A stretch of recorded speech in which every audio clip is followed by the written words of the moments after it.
কুমিল্লা ৪ আসন থেকে নির্বাচিত মাননীয় সংসদ সদস্য জনাব আবুল হাসনাত, আপনি একটি সম্পূরক প্রশ্ন করতে পারুন দয়া করে। ধন্যবাদ মাননীয় স্পিকার। সালাউদ্দিন সাহেবকে প্রশ্ন করলে আবার কখন নোটিশ দেওয়ার কথা বলে ফেলেন, তো সেই বিষয়টা নিয়ে সবসময় আমরা একটু সংকোচে থাকি। তো আমরা পুলিশ সংস্কার নিয়ে কথা বলছি, পুলিশের সুশৃঙ্খলা নিয়ে কথা বলছি। লাস্ট 1 মাস পুলিশের শৃঙ্খলা নিয়ে যখন আমরা স্বরাষ্ট্রমন্ত্রী মহোদয় মাননীয় স্পিকার, মাননীয় সদস্য জি আসলে বলতে দেন। মাননীয় সদস্য লেট মি হ্যান্ডেল। মাননীয় সদস্য, আমাদের পার্লামেন্টারি প্রসিডিউরে আমরা যাই। মাননীয় স্পিকার, আমরা যখন পুলিশ সংস্কার নিয়ে কথা বলছি,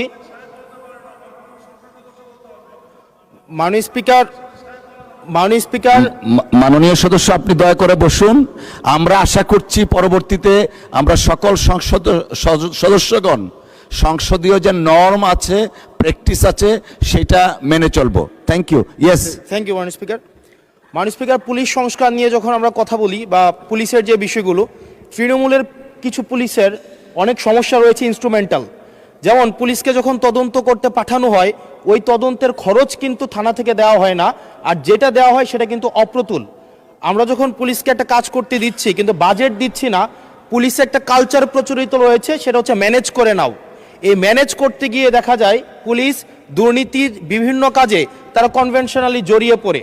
যেমন কিছুদিন আগে আমাদের 26শে মার্চের প্রোগ্রাম হয়েছে, এবং সেটা হচ্ছে সবাই জানে, এই 26শে মার্চের প্রোগ্রামে যে বাজেট দেওয়া হয়েছে প্রশাসনকে, সেই বাজেট এবং প্রোগ্রাম করতে গিয়ে যে খরচ হয়েছে সেটার মধ্যে কিন্তু আনুপাতিক অনেক ধরনের ব্যবধান রয়েছে। তখন যে কাজটা করতে হয়, পুলিশ ব্যবসায়ী থেকে, তারপর হচ্ছে তার এলাকার বিভিন্ন প্রতিষ্ঠিত মানুষ থেকে কিন্তু অর্থ উঠাতে হয়। আমার মাননীয় স্বরাষ্ট্রমন্ত্রীর কাছে প্রশ্নটি হচ্ছে, এই যে পুলিশের যথাযথ বাজেট দেওয়া হবে কিনা, যাতে করে তাদের যে রুটিন ডেইলি অ্যাক্টিভিটিগুলো রয়েছে সেই ডেইলি অ্যাক্টিভিটিগুলো যথাযথভাবে তারা পরিচালনা করতে পারে, এবং তাদেরকে যেন ম্যানেজ করে নাও কালচারে যেন না যেতে হয়, এবং কোনো ধরনের দুর্নীতিতে যেন তাদেরকে যুক্ত না হতে হয়। ধন্যবাদ। আর একটা বিষয়, যদি সম্বোধন করার ক্ষেত্রে যদি ভুল হয়ে থাকে সেটা আমি অ্যাকনোলেজ করছি, কারণ আমার এই সংসদে আমি আসছি, আমার 27.5 বছর বয়স। সেখানে মাননীয় স্বরাষ্ট্রমন্ত্রী যখন সংসদে এসেছেন 1991 সালে, আর আমি জন্ম হয়েছি 1998 সালে। তো সেই জায়গাতে যদি কনভেনশনাল যে ভুল আছে, আমরা সেগুলো সংশোধন করতেও রাজি। যখনই আমাদেরকে নোটিশ করবেন আমরা সেটাকে সংশোধন করে নেব। ধন্যবাদ।